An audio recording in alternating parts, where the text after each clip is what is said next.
Marshmallows. It was conditions like this that Prince Charles spoke out against when he toured the East End last July.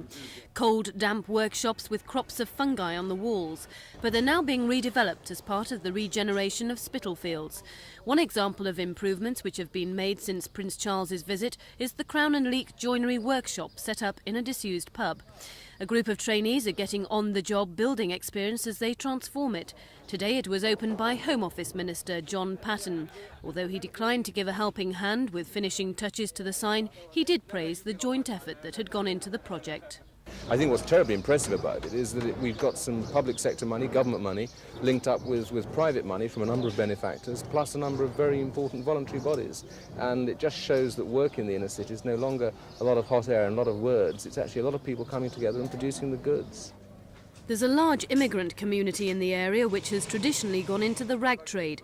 The joinery workshop is keen to coax them into the building profession. There is a certain resistance to general building and joinery work. I think it's seen as a fairly low-class activity.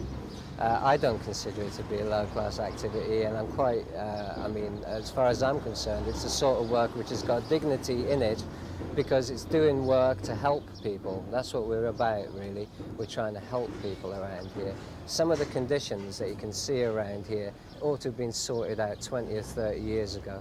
It's a real shame that it hasn't been, and I think it's about time that people started taking the responsibility for doing this work. And the sort of work they'll be doing is transforming this into this. Michael Salem and his partner produced pleated material from an almost derelict workshop. Yeah, it's only cold and damp and dripping. It is dripping there's leaks everywhere, and even there's mushroom growing on the wall. But the new building? It's marvelous. I hope it will be ready soon. They say it's going to take millions of pounds and many years to eradicate the Dickensian conditions some Spitalfields people live and work in. And now there's a new threat. Yuppies are moving into the area, forcing prices up and small businesses out.